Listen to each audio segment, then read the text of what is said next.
Shell के अंदर, और न्यूट्रॉन प्रोटॉन के बारे में पढ़ा था जो एटम के अंदर न्यूक्लियस के अंदर रहते हैं। नील्स बोर ने इनकी डिस्कवरी करी थी, हमने इसके बारे में पढ़ा था। मैटर क्या होता है, मैटर क्या होता है जिसके पास मास और स्पेस को ऑक्यूपाई करता है, ये सब हम बेसिक जान चुके हैं। आज हम क्या जानेंगे, एटम के बारे में हम जान चुके हैं, आज हम जानेंगे एलिमेंट के बारे में। अब जो हमारा एलिमेंट होता है अगर हम उसको देखें तो एक टाइप का जो हमारा एटम होता है उसे क्या बोलते हैं, हम एलिमेंट बोलते हैं। अब ये जो एलिमेंट होते हैं इनको फिर से क्या करते हैं, हम डिवाइड करते हैं, जिसमें हमारा मेटल, नॉन मेटल और मेटलॉइड आता है। मेटल क्या है, सिंपली मेटल की जो प्रॉपर्टी होती है, मेटल क्या होती है, स्ट्रॉन्ग होती है, मोस्टली सॉलिड होती है, एक्सेप्शन मरकरी है। ऐसे ही नॉन मेटल क्या होती है, सॉलिड, लिक्विड, गैस हर तरीके से पाई जाती है, सबकी अपनी अलग अलग एक्सेप्शन होती है। मेटलॉइड क्या होता है, जिसके पास मेटल और नॉन मेटल दोनों की प्रॉपर्टी पाई जाती है, उसे मेटलॉइड बोलते हैं। मेटल के एग्जांपल क्या है, हमारा सिल्वर, कॉपर, गोल्ड, मरकरी और क्या कहते हैं, पोटेशियम, सोडियम, ये सब मेटल के एग्जांपल है। नॉन मेटल के example carbon, nitrogen, oxygen, hydrogen, sulphur, potassium, ये सब। अब क्या है मेटलॉइड, मेटलॉइड जिसमें मेटल और नॉन मेटल दोनों की क्या रहती है, प्रॉपर्टी देखने को मिलती है। उसके अंदर हमारा सिलिकॉन और बोरॉन आता है और भी आते हैं। अब ये जो हमारे एलिमेंट होते हैं इनको हम और ज्यादा सिंपल फॉर्म में तोड़ नहीं सकते, वो पहले ही इकलौता जैसा है वैसा ही है।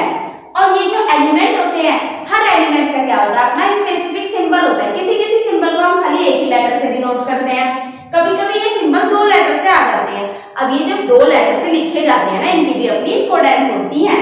ये जो कुछ एलिमेंट के सिंबल होते हैं वो दो लेटर से लिखे जाते हैं, जैसे कि हमारा सिल्वर है, सोडियम है, हीलियम, लिथियम। अब ऐसा क्यों है, वाई, क्योंकि उनकी अपनी स्पेसिफिक प्रॉपर्टी होती है।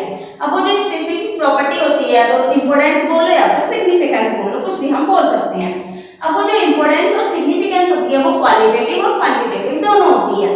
क्वालिटेटिव का मतलब क्या है, क्वालिटी को बताता है, वो उस सिंबल के जो हमारा एलिमेंट है उसके नेम को बताएगा वो क्या है, और उसकी प्रॉपर्टी को हम जान सकते हैं। उसके सिंबल से सिंबल पता चला तो उसकी प्रॉपर्टी भी पता जाएगी।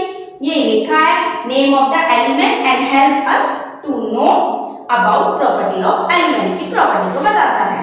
अब है क्वालिटेटिव, जो हमारा क्वालिटेटिव होता है वो बताता है कि कितनी क्वांटिटी में, उसका मास कितना है एटम के अंदर, mass of element by representing part of element का कितने पार्ट में है। अब ये जो पार्ट होते हैं ये भी टू टाइप्स के होंगे, एक सबस्क्रिप्ट एक सुपरस्क्रिप्ट। जो हमारा सबस्क्रिप्ट है वो एटॉमिक नंबर को बताता है, जिसे हम Z से डिनोट करते हैं, और जो सुपरस्क्रिप्ट होता है वो एटॉमिक मास को बताता है, जिसे हम A से डिनोट करते हैं।